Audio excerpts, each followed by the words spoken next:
Hello, ketemu lagi dengan saya Dani di Dance English. Kali ini saya akan membacakan chapter 5 dari The Ikebok dan ada kabar gembira buat kalian semua. Kulit manggis sudah, Di video ini saya akan membacakan versi Indonesianya dengan lebih luas. Kalau kemarin-kemarin kan istilahnya seperti versi terjemahan ya. Jadi terjemahan dari bahasa Inggris saya bacakan ke dalam bahasa Indonesia. Tapi kali ini saya akan membicarakannya dengan penceritaannya lebih luas, jadi tidak seperti membaca cerita, tapi istilahnya saya sampaikan intinya ceritanya seperti apa sih gitu. Dan yang berikutnya saya akan mengambil satu atau beberapa, untuk video-video kedepannya juga ya, saya akan mengambil satu atau beberapa kosakata atau expression atau mungkin idiom yang bisa kita bahas, dan harapannya nanti setelah kita paham cara penggunaannya, teman-teman bisa menggunakan kosakata itu atau expression itu ke dalam percakapan atau tulisan teman-teman sekalian. Okay? So, let's get started. Daisy Dovetail. For some months after Mrs. Dovetail's shocking death, the king's servants were divided into two groups. The first group whispered that King Fred had been to blame for the way she died. The second preferred to believe there'd been some kind of mistake, and that the king couldn't have known how ill Mrs. Dovetail was before giving the order that she must finish his suit. Mrs. Beamish, the pastry chef, belonged to the second group. The king had always been very nice to Mrs. Beamish, sometimes even inviting her into the dining room to congratulate her on particularly fine batches of Duke's Delights or Folderol fancies. So she was sure he was a kind, generous, and considerate man. You mark my words, somebody forgot to give the king a message, she told her husband, Major Beamish. He'd never make an ill servant work. I know he must feel simply awful about what happened. Yes, said Major Beamish. I'm sure he does.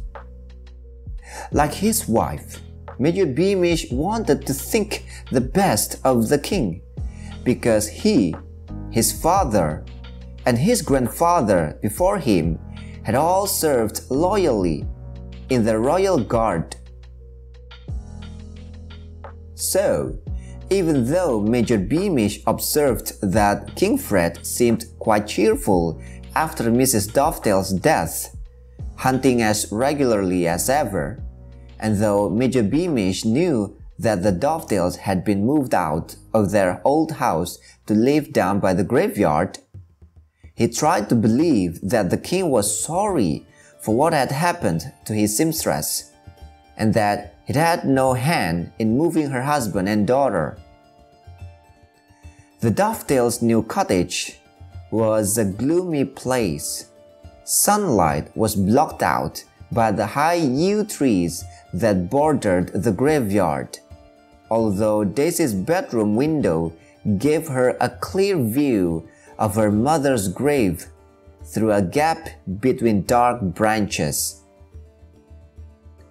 As she no longer lived next door to Bert, Daisy saw less of him in her free time, although Bert went to visit Daisy as often as possible.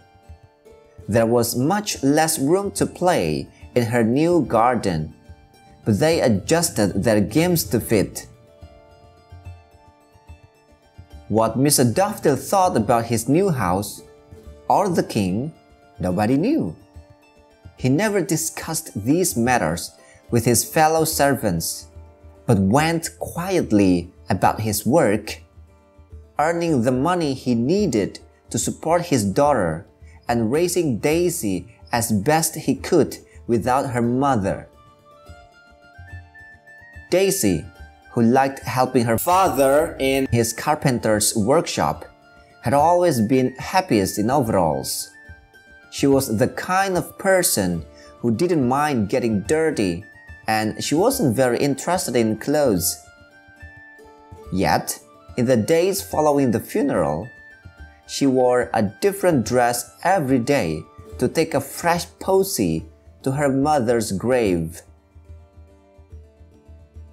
While alive, Mrs. Dovetail had always tried to make her daughter look, as she put it, like a little lady, and had made her many beautiful little gowns, sometimes from the offcuts of material that King Fred graciously let her keep after she'd made his superb costumes.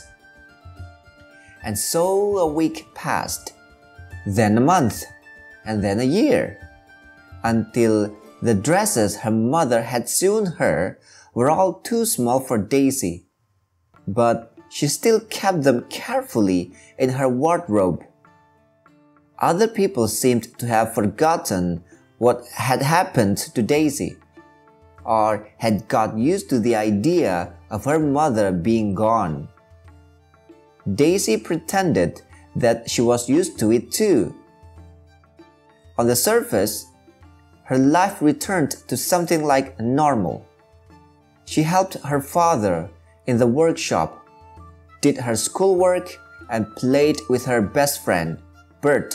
But they never spoke about her mother, and they never talked about the king. Every night, Daisy lay with her eyes fixed on the distant white headstone shining in the moonlight until she fell asleep.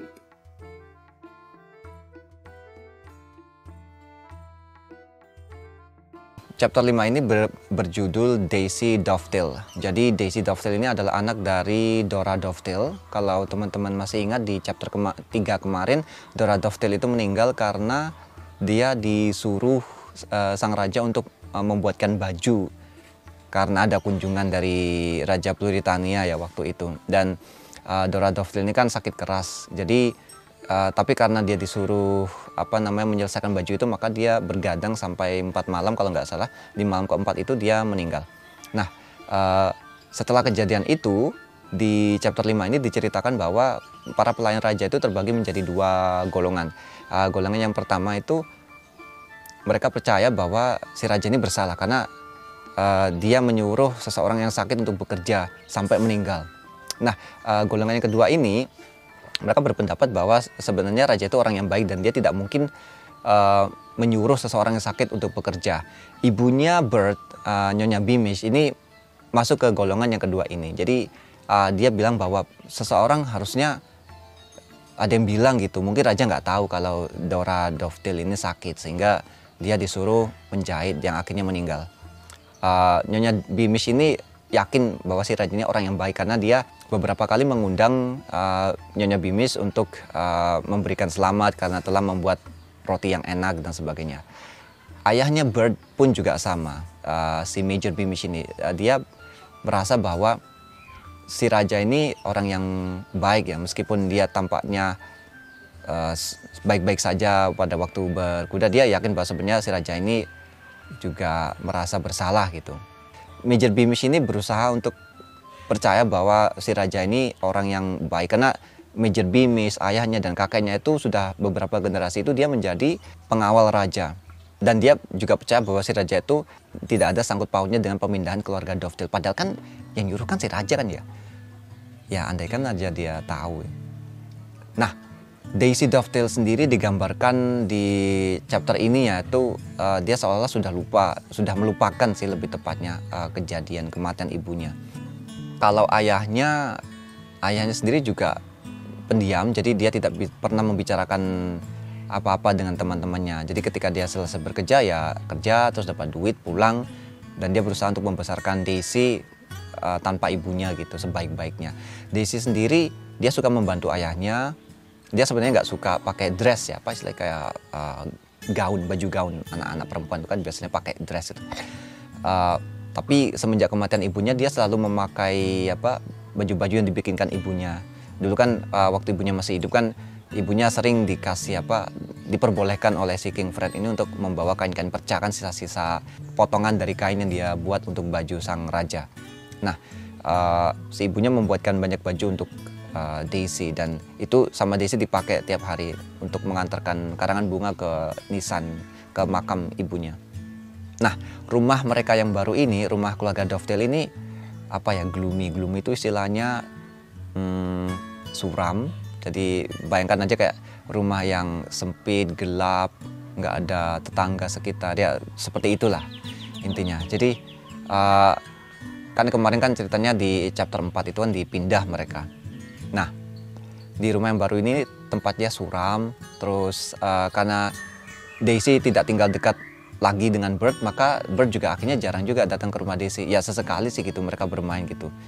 Daisy sendiri tidak pernah membicarakan tentang ibunya maupun tentang si Raja Fred ini dengan Bert gitu.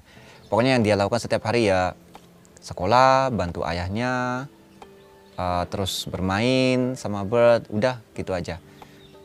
Dia juga digambarkan seolah-olah ceria gitu. Jadi lambat laun pun orang akhirnya menjadi terbiasa tanpa kehadiran ibunya Daisy ini, si siapa? Dora Dovetail.